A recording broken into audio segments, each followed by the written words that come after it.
Picture this, you're sitting by a serene lake tossing breadcrumbs into the water. At first, there's only silence with the gentle ripples spreading across the surface. But soon, curious fish begin to appear, drawn to you not because you chased them, but because you waited, calm and patient. This simple moment mirrors the powerful truth about relationships. The more you chase, the more you push people away.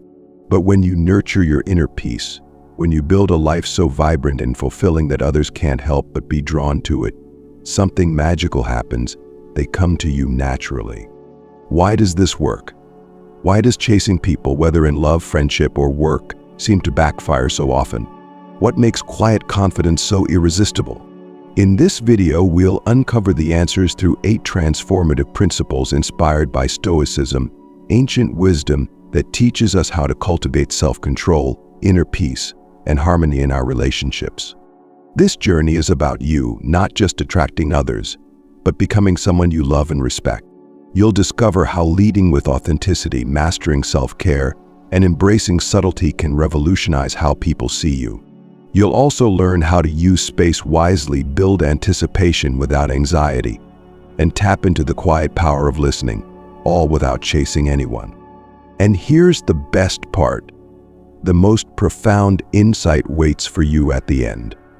It's a simple mindset shift that changes everything about how you approach relationships. So stay with me. Each step we take together builds on the last, and by the end, you'll see how Stoicism can transform not just your relationships, but your entire perspective on life. Let's begin. 1. Lead with authenticity.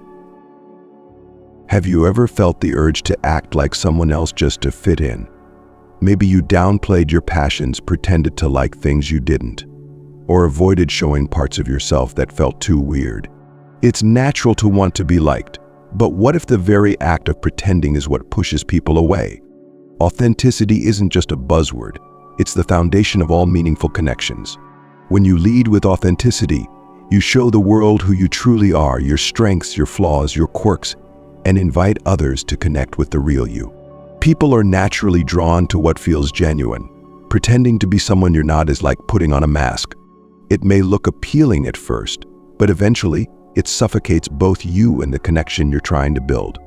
Stoicism teaches us that living in alignment with our true nature is a source of inner peace. Epictetus, one of the great Stoic philosophers, said, "Know first who you are, and then adorn yourself accordingly."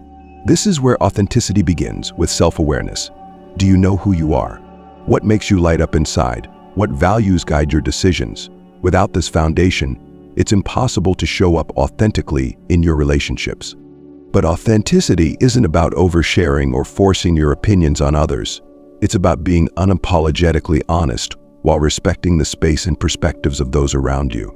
It's saying, "This is who I am," without demanding approval or validation. Think about the people you admire most. Are they the ones trying to please everyone? Or are they the ones who walk into a room with quiet confidence, comfortable in their own skin? That's the magnetic pull of authenticity. It doesn't scream for attention, it simply exists, drawing others closer like a fire on a cold night. Of course, living authentically can be challenging. Fear often whispers, "What if they don't like the real me?" But here's the truth. When you hide who you are, you risk losing the people who would have loved the real you.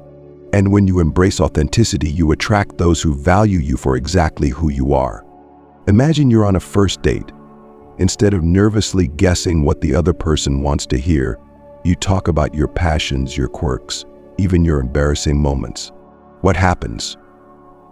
The connection deepens. Even if they're not your match, you walk away with self-respect intact, knowing you stayed true to yourself. Authenticity also protects you from the emotional exhaustion of pretending.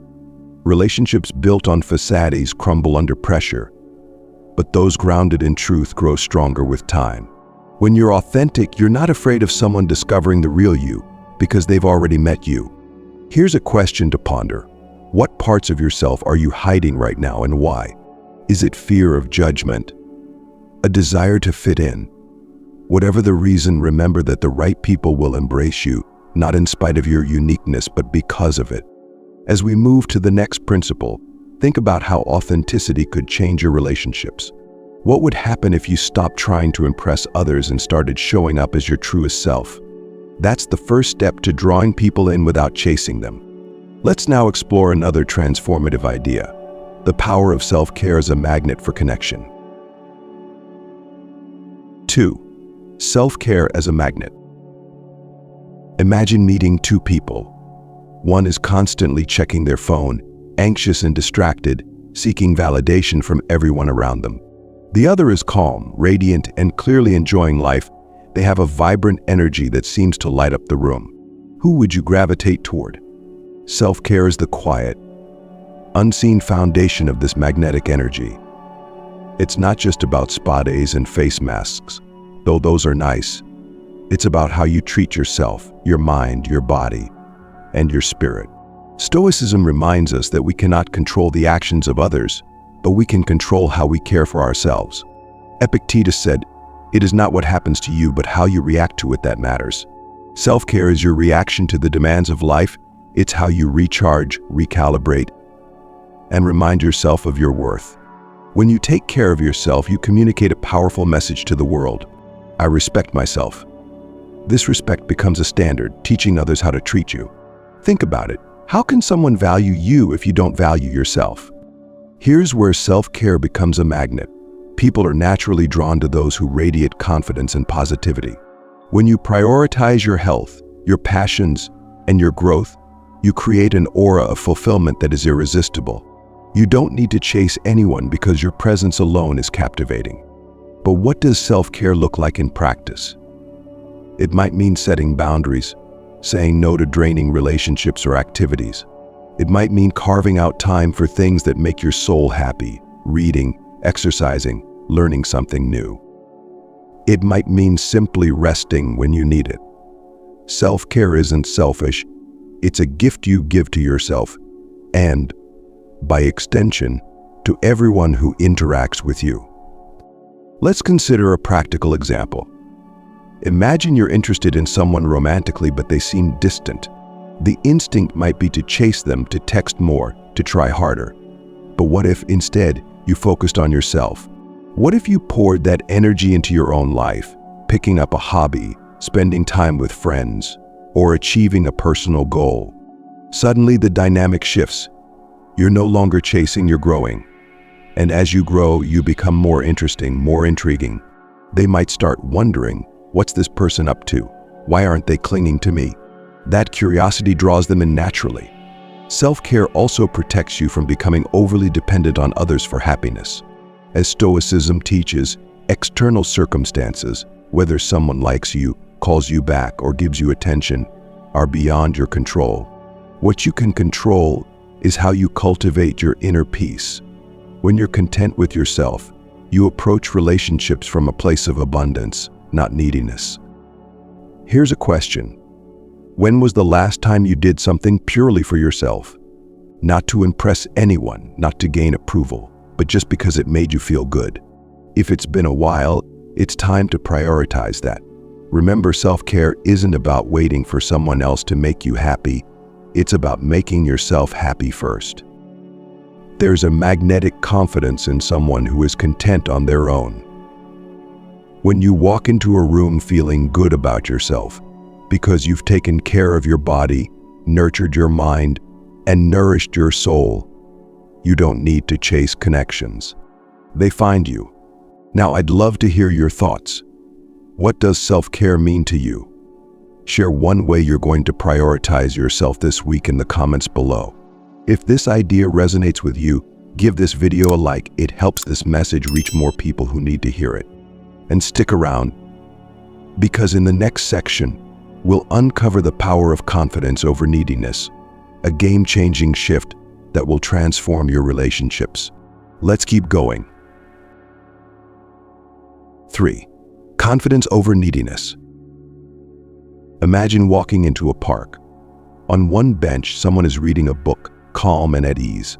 They seem perfectly content, unbothered by whether anyone notices them. Nearby, another person paces nervously, scanning the area, clearly desperate for attention. Which one would you naturally gravitate toward? Confidence speaks volumes without ever saying a word. It's an invisible force that draws people closer, not because it demands attention, but because it doesn't. Neediness, on the other hand, repels. It's loud and exhausting, signaling insecurity and a lack of self-trust. In relationships, confidence means knowing your worth without needing constant validation. It's the calm assurance that you are enough, regardless of whether someone praises you, notices you, or reciprocates your feelings. As Marcus Aurelius put it in his Meditations, you have power over your mind, not outside events. Realize this, and you will find strength. This mindset is transformative. When you approach relationships with confidence, you're saying, I choose to be here, but I don't need to be here. This independence creates a sense of freedom and respect. It tells the other person that your happiness isn't tied to their attention, making you far more attractive. Neediness, however, does the opposite. It clings, suffocates, and overwhelms. Picture a campfire. If you stand too close, you get burned; too far, and you miss the warmth. Confidence finds that perfect balance, allowing the relationship to breathe while maintaining a healthy connection. How do you cultivate confidence? Start by focusing on your inner world, as Stoicism advises. What are your strengths? What values guide your decisions? Confidence isn't about never doubting yourself. It's about knowing that, even with your doubts, you're still worthy. Let's look at an example. Imagine you're at a party with your partner. Instead of clinging to them, you mingle, enjoying conversations with others. You're not constantly checking where they are or who they're talking to, because you trust them and yourself. That self-assurance makes them look at you and think, I'm lucky to be with someone who's so comfortable in their own skin. Contrast this with the needy approach. Following your partner around, needing their constant attention, or feeling insecure if they talk to someone else. This creates an imbalance, draining the relationship and eroding respect. Confidence also allows you to handle challenges with grace. Let's say your plans with someone fall through. A needy reaction might be to feel rejected or to overcompensate by trying even harder to get their attention. But confidence takes a different path. It understands that a canceled plan isn't a reflection of your worth. Instead of spiraling, you use that time to do something you enjoy, showing that your happiness isn't dependent on someone else's schedule. Stoicism teaches us to focus on what we can control: our reactions, our choices, our mindset. Confidence is rooted in this principle. It doesn't demand perfection, it simply asks that you trust yourself, no matter the situation. And let's not forget the role of humor in confidence. Imagine your partner arrives late for dinner. A needy response might be to sulk or question their priorities. But a confident person, they might smile and say, fashionably late, huh? Good thing I'm here to keep this table company. That lightheartedness not only keeps the mood positive, but also shows you're not rattled by small inconveniences. Confidence isn't about arrogance or dominance. It's about standing firm in your value without needing others to validate it. It's the quiet strength that allows relationships to flourish because it creates space for mutual respect and admiration.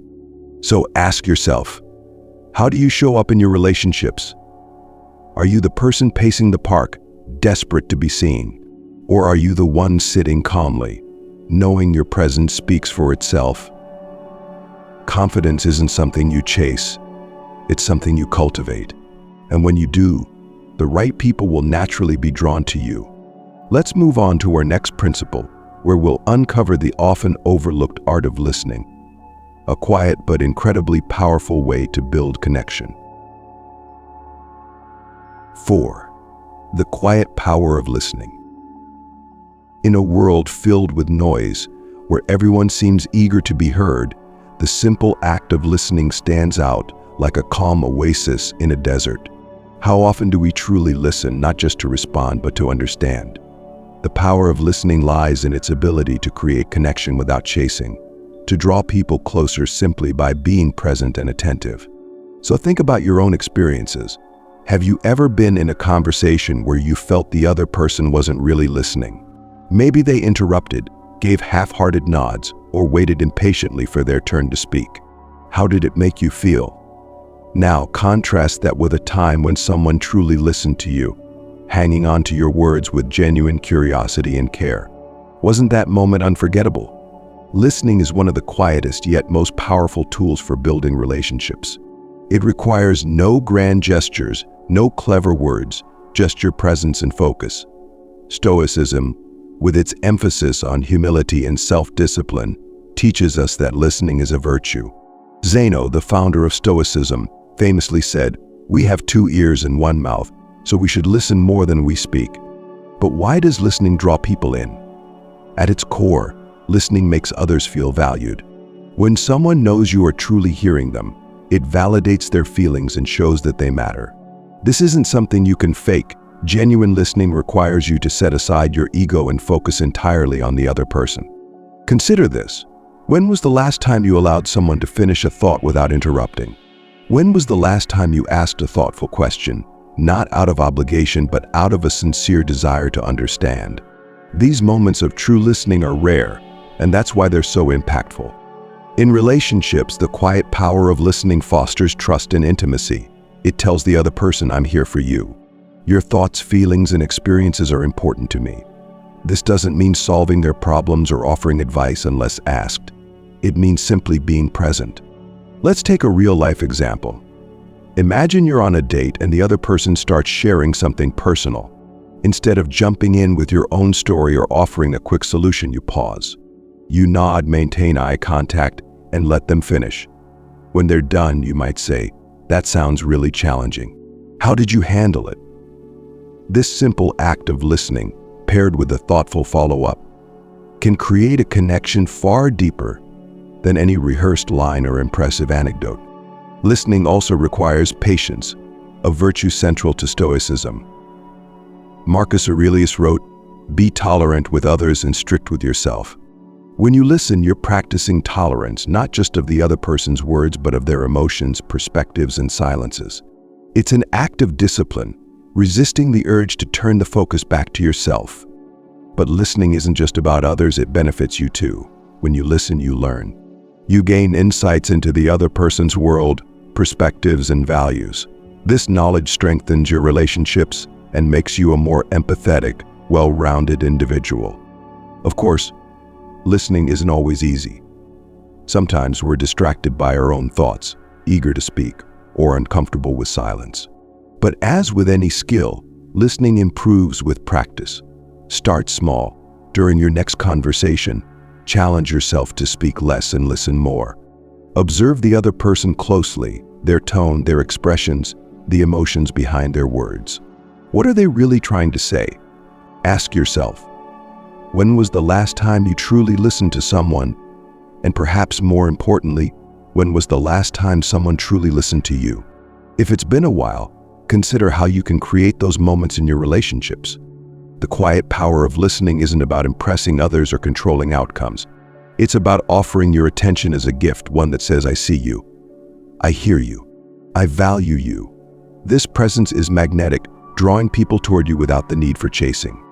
As we move forward, we'll explore the balance of space in relationships, a subtle yet vital component of connection that builds on the foundation of listening. Let's continue. 5. Use your space wisely. Have you ever heard the saying, "Distance makes the heart grow fonder"? It's not just a cliche, it's a principle that lies at the heart of balanced relationships. Using your space wisely means understanding the delicate dance between connection and independence. It's about knowing when to step forward and when to step back, creating a dynamic that keeps relationships healthy, engaging, and strong. Think about the nature of fire. If you stand too close, you get burned; too far, and you lose its warmth. Relationships work in much the same way. When you're always in someone's space, physically, emotionally, or mentally, it can feel overwhelming. On the other hand, too much distance can create a sense of disconnection. Striking the right balance is key. Stoicism teaches us the importance of moderation and self-discipline in all things, and relationships are no exception. Marcus Aurelius once said, "Silence is a source of great strength." Sometimes, the greatest gift you can give to a relationship is space, the room for it to breathe and grow naturally. Let's look at a practical example. Imagine you're at a social gathering with your partner or someone you're interested in. Instead of staying glued to their side the entire time, you mingle, talk to other people, and enjoy the event independently. This isn't about ignoring them, it's about showing confidence in your connection and allowing them to do the same. What happens? They notice your independence, and instead of feeling suffocated, they're drawn to you even more. Using space wisely also applies to emotional situations. Have you ever had an argument or misunderstanding with someone and your first instinct was to immediately fix it? While it's natural to want resolution, sometimes stepping back and giving both yourself and the other person time to process can lead to a healthier outcome. Space allows clarity to emerge, turning heated emotions into thoughtful dialogue. But how do you know when to give space? The answer lies in self-awareness. Pay attention to your instincts and the other person's energy. Are they pulling away? Are you feeling overwhelmed? If so, it's a sign to step back, not out of rejection, but out of respect for both yourself and the relationship. Here's another perspective. Using space wisely isn't just about distance, it's also about how you occupy your own space. Are you comfortable being on your own, pursuing your passions, and living your life fully? When you're fulfilled in your own space, you create a magnetic energy that naturally draws others toward you. Consider this. When was the last time you gave someone space without worrying about what they'd think? How did it feel to trust the relationship enough to let it breathe? Or, on the flip side, how did it feel when someone respected your need for space? Creating this balance requires trust in yourself and in the relationship. It's a practice of letting go, a hallmark of Stoicism, which teaches us to focus only on what we can control. You cannot force closeness, just as you cannot force someone to stay.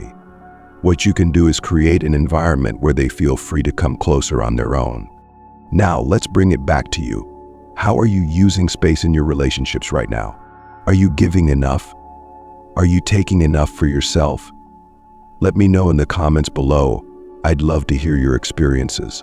And if this idea resonates with you, give this video a like so we can continue exploring these powerful principles together.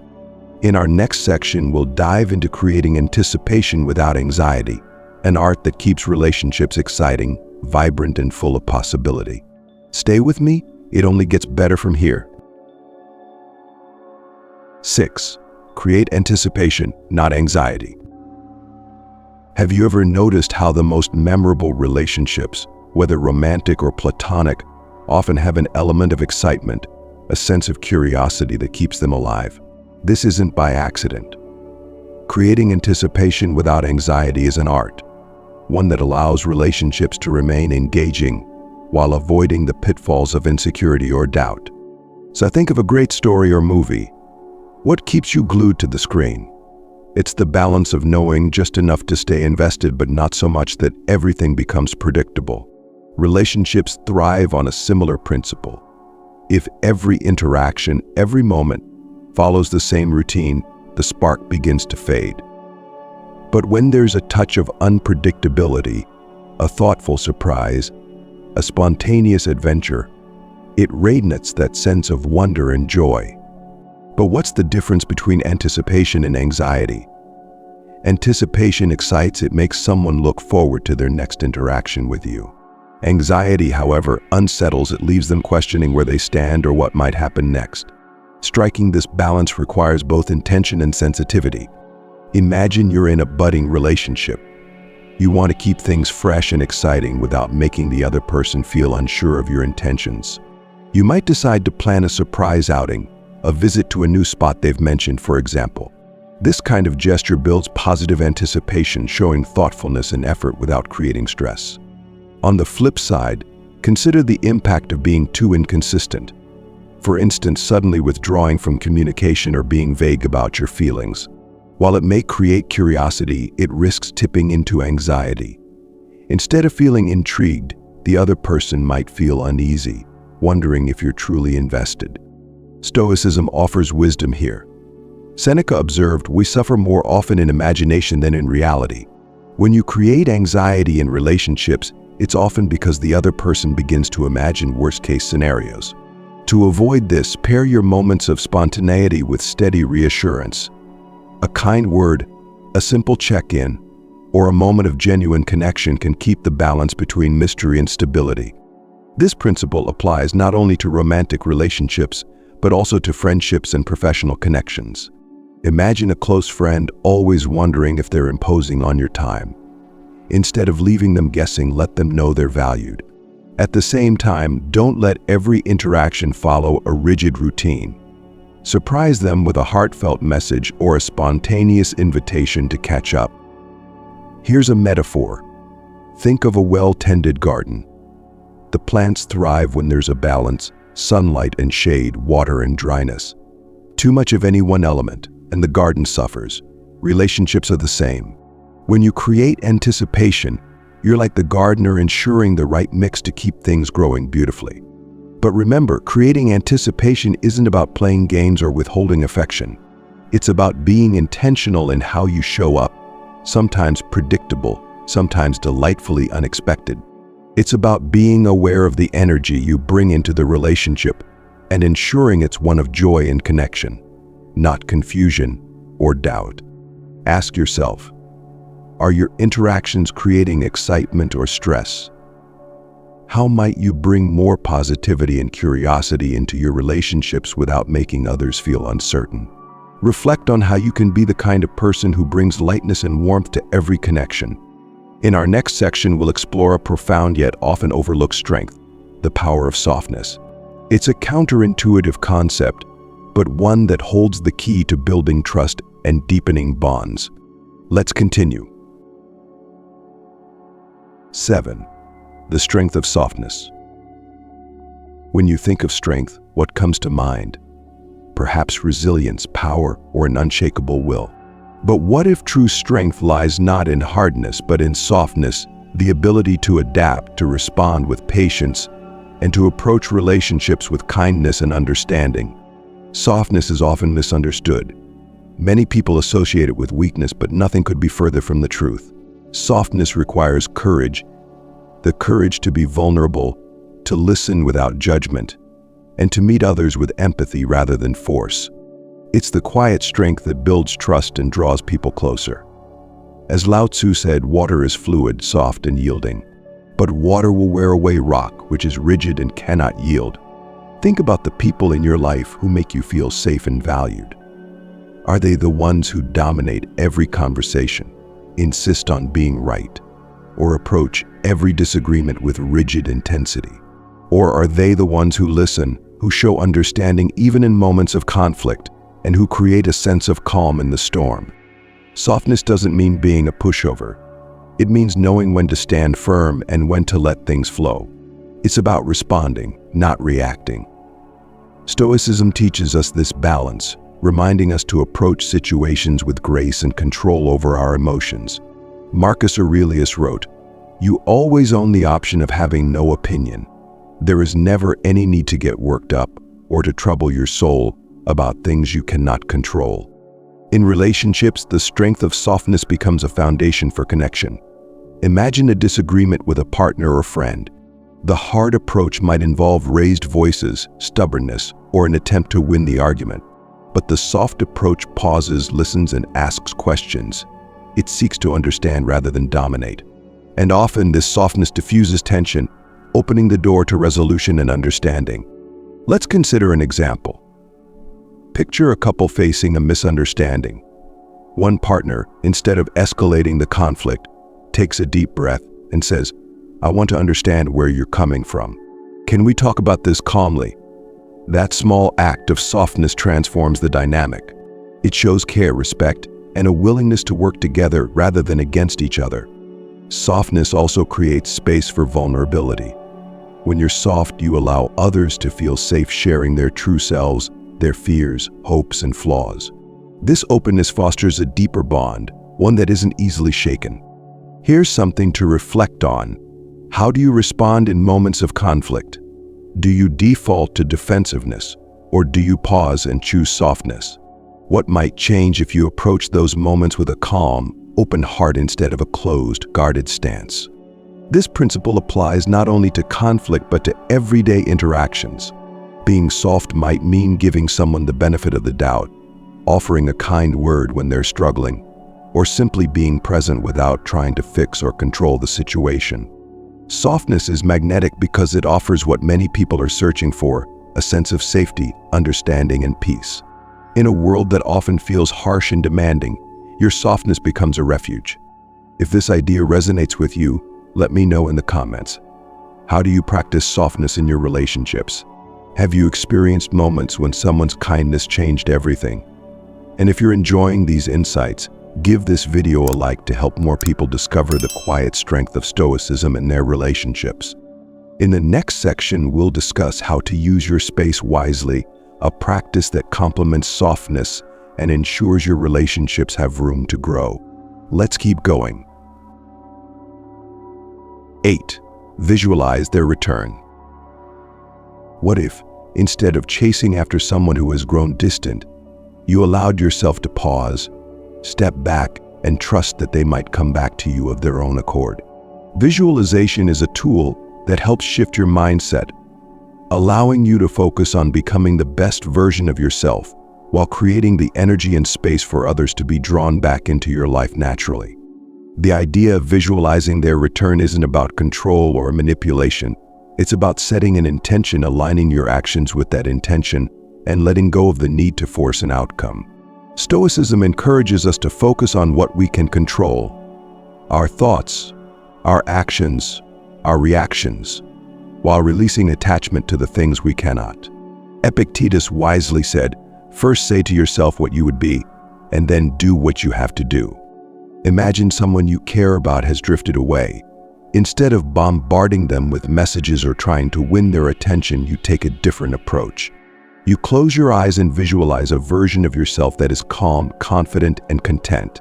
In this vision, you see the other person returning, not because of desperation or effort, but because they are drawn to your peace and strength. This isn't just about imagining an outcome. It's about embodying the energy you want to create. When you focus on becoming someone who radiates positivity and self-assurance, you naturally shift the dynamic of the relationship. Others begin to notice the change in you, the calm confidence, the renewed sense of purpose, and are drawn to it. Visualization also helps you redirect your energy. Instead of dwelling on fear or frustration, you channel your thoughts into growth. You might ask yourself, what can I do today to move closer to that vision of my best self? Is there a hobby you've been neglecting, a goal you've set aside, or a passion you've put on hold? The act of visualizing their return isn't about waiting passively. It's about taking active steps towards self-improvement while trusting the process. As you grow, you create an environment where others naturally want to be. They sense the shift in your energy, the absence of neediness, the presence of calm, and find themselves drawn back to you, often without even realizing why. Consider a metaphor. You are like a magnet. Magnets do not chase or cling, they simply attract. By visualizing their return, you become the kind of person others cannot help but gravitate toward. But what if they don't return? This is where Stoicism offers profound clarity. Marcus Aurelius reminds us, if it is not right, do not do it. If it is not true, do not say it. If it is not yours, do not desire it. If someone does not return, it is not a reflection of your worth. It simply means their path has diverged from yours, and that is something you cannot control. What you can control is the kind of person you become in their absence. Visualization helps you let go of attachment to specific outcomes. It allows you to focus on the journey rather than the destination. Instead of obsessing over whether someone will come back, you invest your energy in building a life so fulfilling and joyful that their return becomes a natural consequence of the energy you've created. Ask yourself, what would your life look like if you stopped chasing and started trusting? How would it feel to release the need to control and instead focus on becoming the person you were always meant to be? In this way, visualization becomes not just a tool for attracting others, but a practice for aligning with your own highest potential. It teaches you patience, self-discipline, and faith in the natural flow of life. And often when you least expect it, the people you've released will find their way back, not because you chased them, but because they couldn't resist the person you've become. Let's bring this full circle with a final reflection. Who do you want to be in this moment? And how can you start embodying that vision today? That is where true connection begins, not by chasing others, but by drawing them into the radiant energy of your growth and self-awareness. As we've journeyed through these 8 principles, a consistent truth emerges. The most profound connections are not chased, they are cultivated. By leading with authenticity, nurturing yourself through self-care, embracing confidence over neediness, and mastering the quiet power of listening, you create relationships rooted in mutual respect and admiration. When you give space wisely, balance anticipation with reassurance, practice the strength of softness, and visualize the return of those you care about, you shift the dynamic entirely. You stop being someone who grasps and clings, and instead become a person who attracts naturally. Think back to the image we began with, the quiet lake, the breadcrumbs, and the fish drawn in not by force but by calm invitation. This is the essence of these principles. It's not about waiting passively or playing games. It's about becoming someone who inspires curiosity and connection simply by being at peace with themselves. Stoicism teaches us to focus on what we can control, our own actions, thoughts, and growth. When you embody this philosophy in your relationships, you let go of the need to chase. You realize that the right people will always find their way into your life when you create a space that welcomes them without pressure. Here's a final reflection. Who are you becoming as a result of these practices? Are you closer to the calm, confident, and magnetic version of yourself that you aspire to be? If not, what small step can you take today to move in that direction?